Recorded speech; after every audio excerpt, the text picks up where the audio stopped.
Na kwa mujibu wa kile kinachozungumzwa na wanawake, hakuna kitu kigumu duniani chenye machungu makubwa kama kuliko uchungu wa uzazi, na uchungu huu unaambatana na kile ambacho kinakwenda kuzaliwa.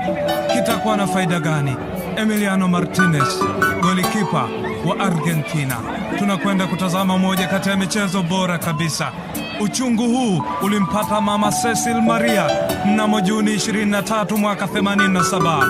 Alikuwa akijifungua kiumbe chema, kiumbe kilichokuja kuubariki mpira wa miguu. One ever to grace the game. Lionel Messi yupo hapa.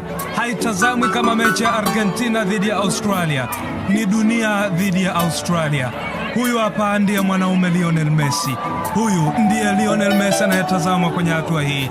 الحدث الأكثر انتظارا هنا ليحدث. مرحبا بكم في روض ليونيل ميسي. سوف يسيد الحجمي بمشاهدة يا أتوخال ليونيل ميسي يا بابا الأرجنتينون ya baba Lionel Messi yupo hapa. Shughuli ile ambayo ilisubiriwa kwa ukubwa kumwona Lionel Messi akiingia uwanjani, yupo hapa tayari kwa ajili ya kuisherehesha. Mitaa ya Rosario pale nchini Argentina ni saa 10 kasoro za mchana ama kuelekea jioni.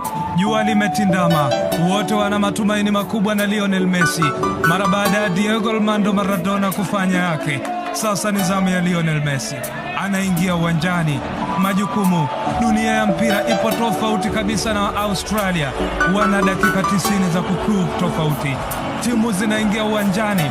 Uwanjani Ahmed Ben Ali, uwanja ambao ni kivutio kama vilivyo viwanja vingi, na hii ni FIFA World Cup Qatar ya mwaka 2022.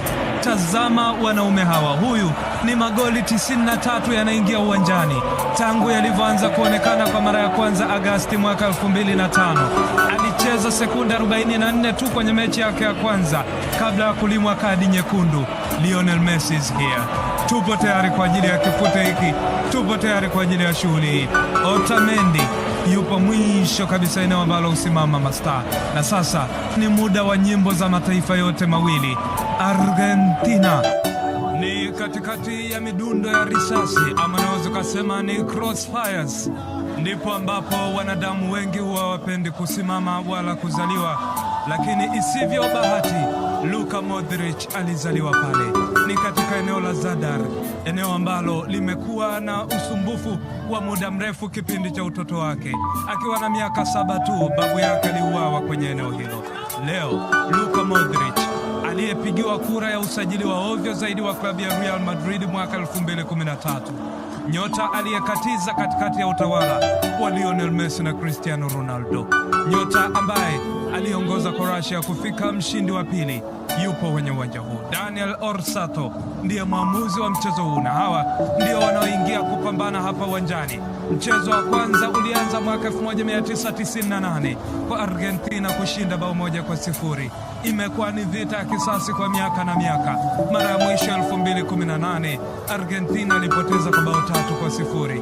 Walikuwa na hali mbaya. Lusail Stadium, uwanja ambao ni mkubwa zaidi kwenye fainali hizi, na ndio uwanja ambao umekuwa ukitumika zaidi kwa Argentina kutokana na idadi kubwa ya mashabiki wake. Timu zimeshaingia pale tayari kwa ajili ya kuanza vita hii ya kisasi.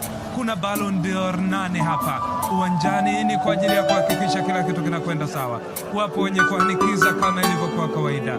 Walevi wa mpira wa miguu ni Amerika Kusini. Utawaambia nini? Leo Messi Ballon d'Or 7, Luka Modric Ballon d'Or 1.